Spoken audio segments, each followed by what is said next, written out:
வேல்வேல் சர்ச்சைக்குரிய வீடியோ விவகாரம். ஏரா எஃப்எம்மின் 3 அறிவிப்பாளர்கள் உட்பட 6 பேர் இன்று புக்கிட் அமானில் வாக்குமூலம். வேப் பிடித்து பலமுறை பிடிபடும் மாணவர்கள் பள்ளியிலிருந்து நீக்கப்படலாம், பட்னினா எச்சரிக்கை. பூச்சோங்கில் வட்டி முதலியிடம் வாங்கிய கடனை தீர்க்க மகளிரை விற்ற தந்தை. ஜோஹர் கிலுவாங்கில் பஸ் ட்ரெய்லர் லாரி விபத்து, 12 பேர் காயம். USM இந்திய பண்பாட்டு கழகத்தின் அக்னி சிறகுகள் அணியின் ஏற்பாட்டில் தமிழோடு விளையாடுவோம் புதிர் போட்டி.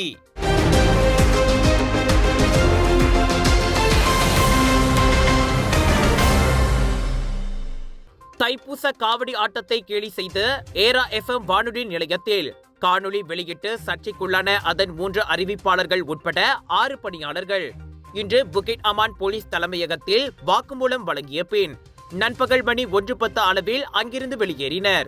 இந்த சமயத்தை கேலி செய்யும் வீடியோ வைரலான விவகாரம் தொடர்பாக அனைவரும் சாட்சியம் அளித்து வெளியேறினர்.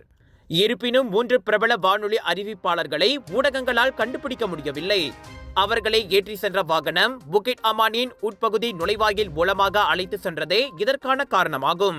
அந்த மூவரும் டொயோட்டா வெல்ஃபயர் காரில் பயணித்தனர். ஏரா FM வானொலியின் இதர 3 ஊழியர்கள் புக்கிட் அமானில் இருந்து பல நபர்களுடன் வெளியேறினர். அந்த 6வரும் இன்று காலை 10:30 அளவில் புக்கிட் அமான் வந்தனர். புக்கிட் அமான் உயர் குற்றவியல் விசாரணை பிரிவின் அதிகாரிகள் 2 மணி நேரத்திற்கும் மேலாக அவர்களிடம் விசாரணை நடத்தினர்.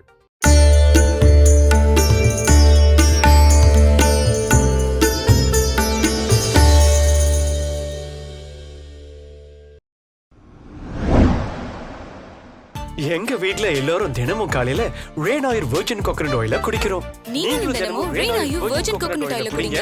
எப்பவுமே புத்துணர்ச்சியோட இருங்க. ஒவ்வொரு பொழுதும் ரெயின் ஆயிலுடன் தொடங்குங்கள். பள்ளிகளில் வேப் அல்லது மின்னியல் சிகரெட்டுகளை புகைக்கும் மாணவர்கள் அதே தவற்றை மீண்டும் மீண்டும் புரியும் பட்சத்தில் 14 நாட்களுக்கு இடைநீக்கம் செய்யப்படலாம் அல்லது ஒரேடியாக பள்ளியை விட்டே நீக்கப்படலாம். பள்ளிகளில் வேப் புகைக்கும் பழக்கத்தை வேறறுக்க அமைச்சு மேற்கொள்ளும் கடுமையான கட்டொழுங்கு நடவடிக்கை அதுவென கல்வி அமைச்சர் ஃபட்லினா சீடே தெரிவித்தார். முதன்முறையாக சிக்கும் போது மாணவர்களுக்கு கடும் எச்சரிக்கை விடுக்கப்படும். பின்னர் பெற்றோர் பள்ளிக்கு வரவழைக்கப்பட்டு ஆலோசக சேவை வழங்கப்படும். மீண்டும் அத்தவற்றை புரிய மாட்டேன் என உறுதி கடிதத்தில் அவர்கள் கையெழுத்திட வேண்டும். அதன் பிறகும் திருந்தவில்லை என்றால் இடை நீக்கமும் முழு நீக்கமும் பாயும் என மேலவையில் கேட்கப்பட்ட கேள்விக்கு பதிலளிக்கையில் ஃபட்லினா கூறினார். எனினும் போதைப் பொருள் தடுப்பு கல்வி போன்ற திட்டமே இந்த வேப் கலாச்சாரத்தை முறியடிக்க சரியானதாக இருக்கும். அதன் மூலம் பாடத்திட்டம் மற்றும் புறப்பாட நடவடிக்கைகள் வாயிலாக மாணவர்களுக்கு வேப் அபாயம் குறித்த விழிப்புணர்வு வழங்கப்படும் என்றார் அவர்.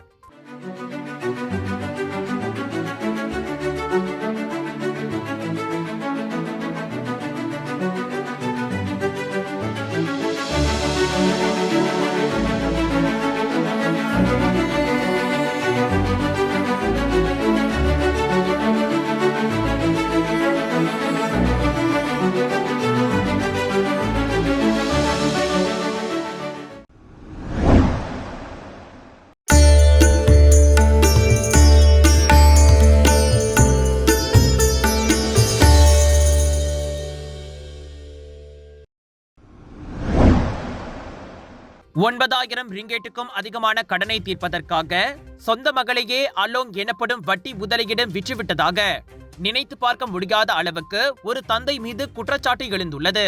பாலியல் சேவைகளை கோரி 21 வயது மகளுக்கு ஏராளமான தொலைபேசி அழைப்புகள் வந்த போதே தந்தையின் இழிவான செயல் அம்பலமானது. நடந்தவற்றை நினைவு கூர்ந்த பாதிக்கப்பட்ட பெண்ணின் மாற்றான் தந்தையான 50 வயது லாய் பிப்ரவரி தொடக்கத்தில் தனது மனைவி மற்றும் மாற்றான் பிள்ளைக்கு வட்டி முதலியிடமிருந்து மிரட்டல் அழைப்புகள் வந்ததாகவும் அவர்கள் $9,000 அதிகமான கடனை திரும்ப செலுத்த கோரி வற்புறுத்தியதாகவும் கூறினார்.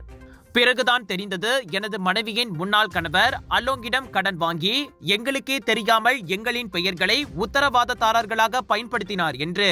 என் மனைவியும் அவரின் முன்னாள் கணவரும் விவாகரத்து பெற்று 11 ஆண்டுகளாக தொடர்பில் இல்லை என்ற போதிலும் அவர் தைரியமாக அவ்வாறு செய்துள்ளார் என லாய் குறிப்பிட்டார்.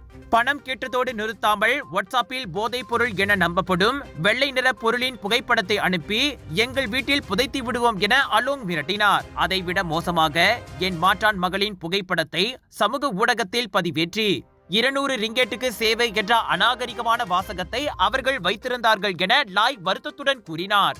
நேற்று விஸ்மா MCA கட்டடத்தில் நடைபெற்ற செய்தியாளர் சந்திப்பில் அவர் அவ்விவரங்களை பகிர்ந்து கொண்டார். இதனால் மாற்றான் மகள் பெரும் மன உளைச்சலுக்கு ஆளாகி இருப்பதாகவும் குடும்பத்தின் பாதுகாப்பு கருதி போலீசில் புகார் செய்திருப்பதாகவும் ஸ்லாங்கோர் பூச்சோங்கில் வசித்து வரும் அவர் கூறினார்.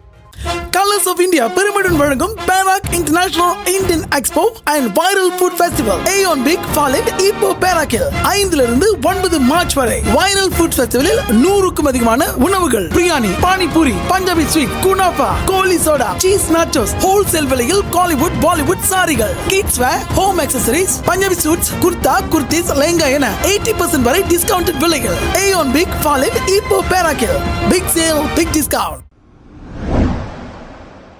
ஜோஹர் கிலுவாங்கில் வடக்கு தெற்கு நெடுஞ்சாலையில் 61.9 கிலோமீட்டரில் இன்று விடியற்காலையில் 20 பயணிகளுடன் குவாலாலும்பூருக்கு சென்று கொண்டிருந்த விரைவு பஸ் ஒன்று ட்ரெய்லர் லாரியின் பின்புறம் மோதியதில் 12 பேர் காயமடைந்தனர்.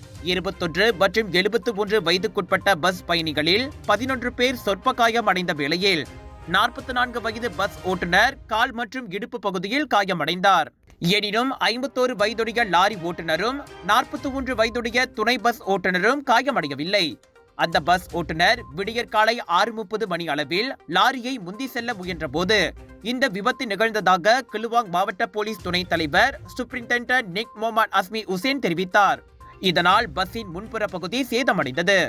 காயமடைந்தவர்களில் 3 பத்துப்பஹாட்டில் உள்ள சுல்தானா நோரா இஸ்மாயில் மருத்துவமனைக்கு கொண்டு செல்லப்பட்ட வேளையில் எஞ்சியோர் கிலுவாங்கில் உள்ள இன்சே புசார் ஹஜா கேல்சம் மருத்துவமனைக்கு கொண்டு செல்லப்பட்டனர். 2 வாகன ஓட்டுநர்களும் செல்லத்தக்க உரிமம் வைத்திருந்த போதிலும் போதைப் பொருள் அல்லது மதுபானம் பயன்படுத்தி உள்ளாரா என்பதை கண்டறிவதற்காக பஸ் ஓட்டுநரின் இரத்த மாதிரி பரிசோதனைக்காக எடுக்கப்பட்டது.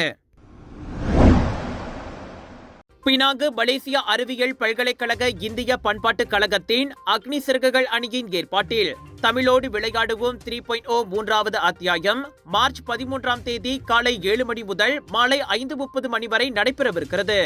மலேசிய அறிவியல் பல்கலைக்கழகத்தின் DKUவில் தமிழோடு விளையாடுவோம் 3வது புதிர் போட்டி நடைபெறுகிறது. அரசு பொது உயர்கல்வி, தனியார் உயர்கல்வி மற்றும் அதற்கு இணையான உயர்கல்வி கழகங்களில் பயிலும் மாணவர்கள் பங்கேற்பதற்காக நடைபெறும் தமிழ்சார் புதிர் போட்டி இதுவாகும். மாணவர்களின் தமிழ் அறிவு மற்றும் அவர்களது ஆற்றலை வளர்த்துக் கொள்ளும் ஒரு மேடை களமாக அமையும் இந்த போட்டியில் ஒரு குழுவில் 2 பேர் பங்கேற்கும் வகையில் மொத்தம் 32 குழுக்கள் பங்கேற்பதற்கு அழைக்கப்படுகின்றனர். ஒரு குழுவுக்கான நுழைவு கட்டணம் 10 ரிங்கெட் ஆகும். இப்போட்டியின் மூலம் பெறப்படும் கட்டணம் ஆதரவற்ற இல்லங்களுக்கு நிதியாக வழங்கப்படும். இந்த புதிர் போட்டியில் கலந்து கொள்வோர் கீழ்காணும் எண்களுக்கு தொடர்பு கொள்ளும்படி கேட்டுக் கொள்ளப்படுகின்றனர்.